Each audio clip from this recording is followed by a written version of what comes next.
1. You'll hear a guide talking to visitors about a tourist attraction. First, you have some time to look at questions 1 to 4.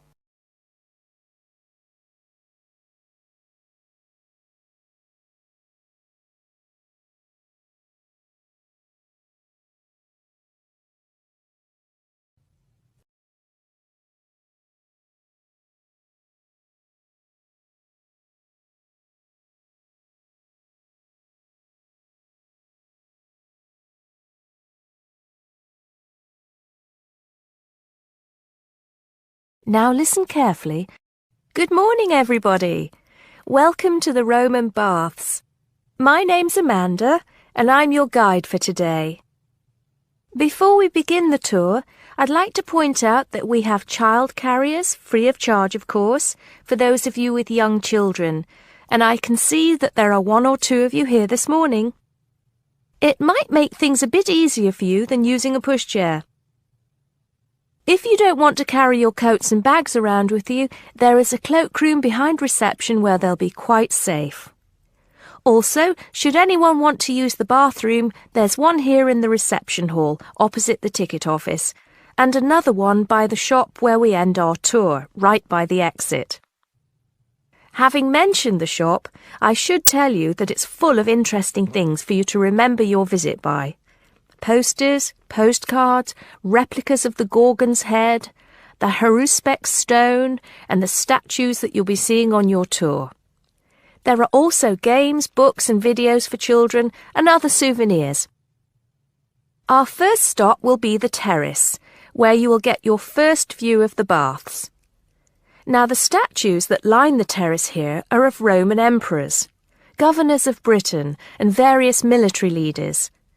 These aren't from Roman times either. In fact, they were sculpted in 1894, especially for the grand opening of the baths in 1897. But what you can see from here is only a fraction of the whole Roman bath site, which stretches below ground level under the surrounding streets and squares of the town.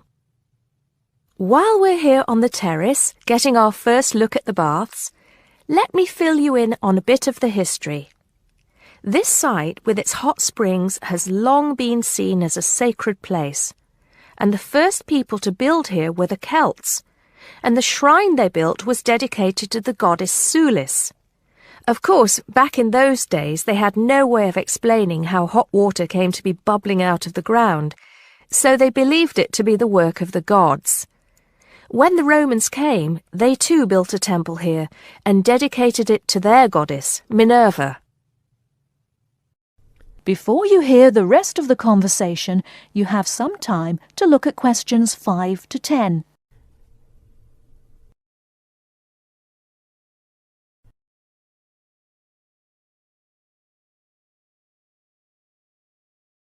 Now listen and answer questions 5 to 10.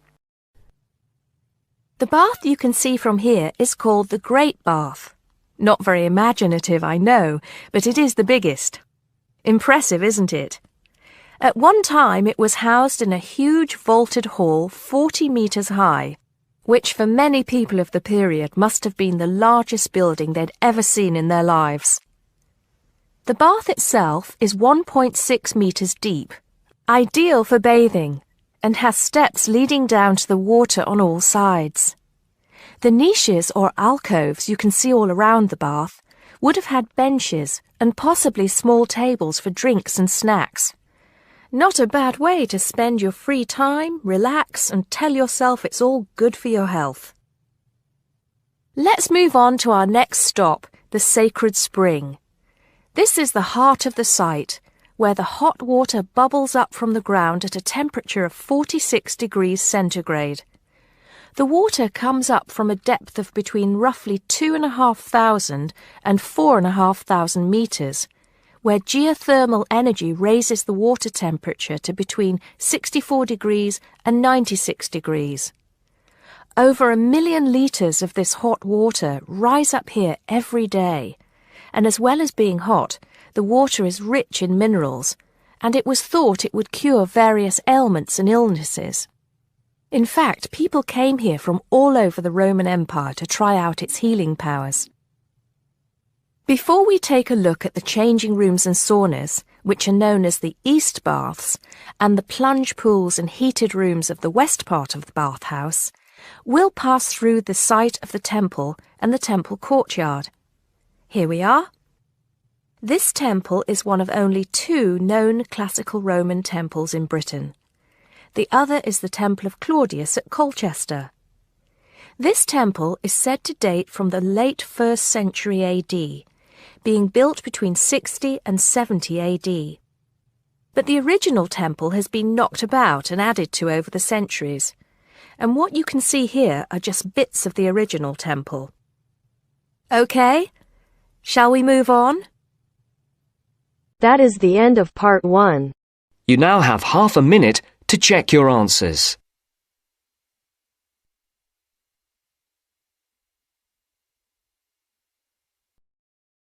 Now turns to part 2.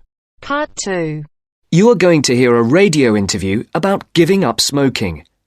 First, look at questions 11 to 13.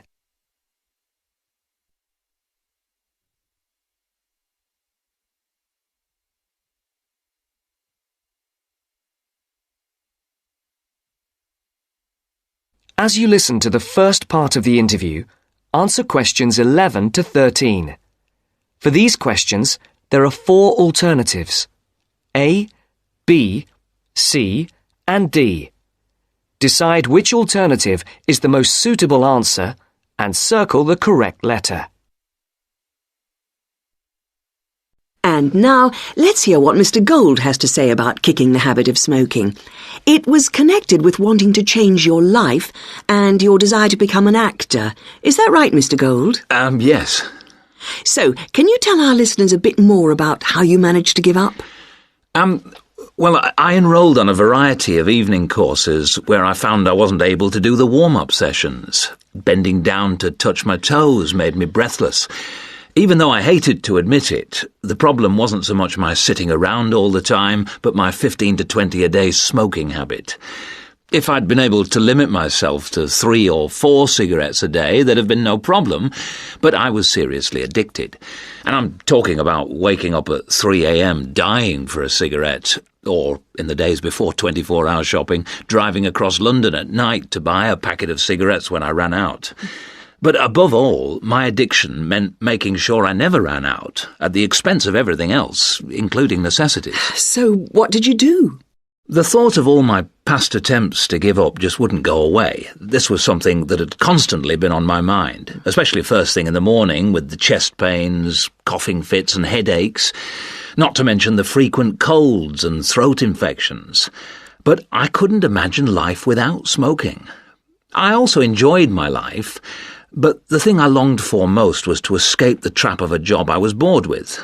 I knew what I wanted, and I understood something else too. This time, I was going to keep my little plan a secret.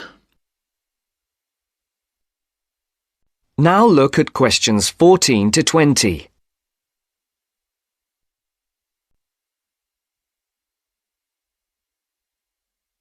As the interview continues, complete the sentences. Write no more than 3 words for each answer. On the 1st of July, I managed to get through 24 hours without a single cigarette. The next day, I got to 48 hours.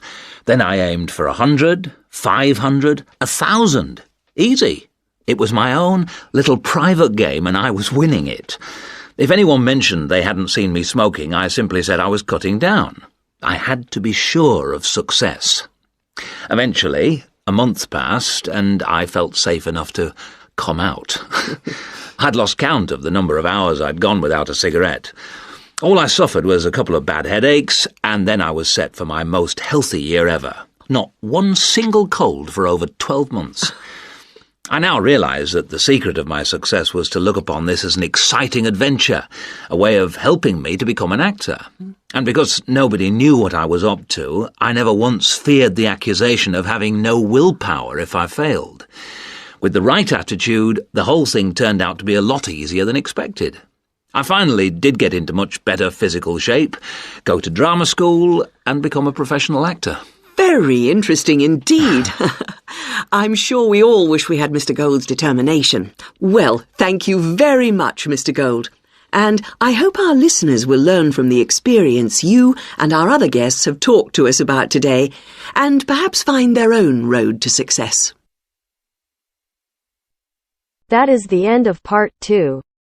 You now have half a minute to check your answers.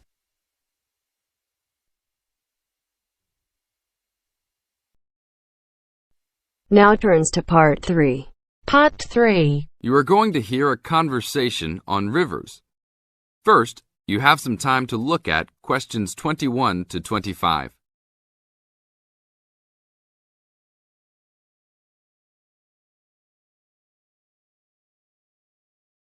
Now listen to the tape and answer the questions. Please tell me about the current state of the Amazon. We have increased deforestation, increased human population relating to deforestation, and a role of fire in the Amazon on a scale that's never been seen in history. At the same time, you can see progress in trying to counter that negative trend. How do you see this? We see this in the creation of national parks and indigenous areas, and efforts to fund sustainable development activities for locals. We see both good and the bad, and it's going to be a race to finish. I understand that you started the Minimum Critical Size of Ecosystems project. Could you tell me about it? A number of years ago, it became apparent that those practicing conservationists didn't have the scientific information available to properly design a conservation area. They didn't know how big it had to be, right? People were learning that as forests fragment, the fragments begin to shed species after they become isolated, so they end up becoming poor examples of what they had been. This relates to the size of the fragment. Do people still study this? Yes, there is a rich subfield of conservation biology that looks at the efforts of fragmentation. One of the consequences is a general policy response to set up protected areas that are fairly large, something on the order of 1,000 square kilometres.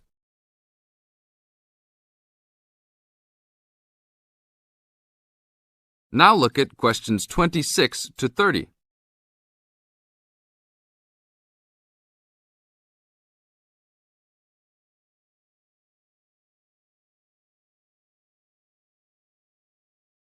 As the talk continues, answer questions 26 to 30. Can you talk a little bit more about the forest fragmentation? As habitats are destroyed, they are accompanied by habitat fragmentation. So when 50% of a forest is lost, the remaining 50% being is not one large block, but smaller pieces, which makes the conservation problem even worse than saying that 50% has been lost. And this affects not just forest, but species diversity, correct? In terms of species loss, we can't give you precise numbers about how many species are lost because of these fragmented landscapes, but we're beginning to get close to where we can make that estimation. And so one of the policy responses to all of this, beyond just trying to create large protected areas, is to try and reconnect the fragments. You've been active in many projects studying the Amazon region over the years. Can you tell us about that process of understanding the Amazon? When people first started looking at conservation priorities, there was not much information about the geography of plant and animal species. One of the first clues was an analysis done in 1969. This looked at bird species and found geographic clusters of species which occurred nowhere else. And those are priority areas for conservation. Was this when people began prioritizing refuges? Yes, it was the first time that someone looked basin-wide at priorities, giving priority to so-called refugean areas. Was this when the new trend to use geographic information systems, or a GIS, started? That was in 1990 after we worked out a whole set of biological and conservational priorities and produced a big map using GIS. What are some of the things that GIS does? Well, there are several advantages of using a geographic information system. First, you can continually update the system so that it's now a constantly changing picture. You can actually watch changes. Then you can include large amounts of data, including information about the vectors of development.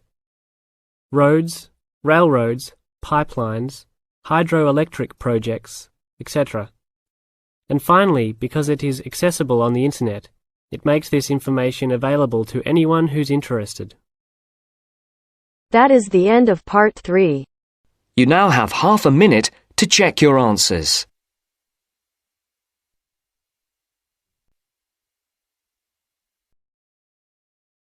Now turns to part 4.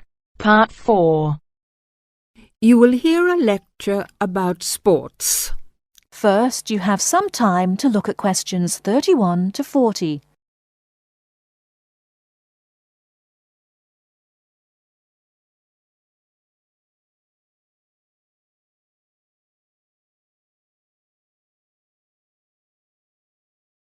Now, listen carefully and answer questions 31 to 40. Not all people like to work, but everyone likes to play. As sports help people live happily, they help to keep people healthy and feeling good. When people are playing games, they move a lot. This is good for their health. Having fun with their friends makes them happy. So all over the world, men and women, boys and girls enjoy sports. Since long ago, adults and children have called their friends together to spend hours, even days, playing games. Sports usually take a variety of forms. Organised competitions, which draw huge crowds to cheer their favourite team to victory, athletic games, played for recreation anywhere sufficient space is found, and hunting and fishing. Most sports are seasonal, so that what is happening in sports depends on the time of the year. As sports change with the season, people often do not play the same games in winter as in summer. If you want to know what others' favourite sports are, first of all, you should find where they live. Generally speaking, people in hot areas are fond of swimming, while people in cold places love skiing or skating. In this case, surfing is believed to be an important sport in Hawaii. The Pacific Ocean sends huge waves up on the beaches, waves that are just right for surfing. Some sports, including wrestling, boxing, horse racing, etc., are called spectator sports, as the number of spectators greatly exceeds the number of players in the game. Other sports are called participant sports, drawing a crowd of onlookers only on special occasions, such as tournaments. Some sports are commercial and professional, with players who are paid for their participation and with audiences who pay admission to watch.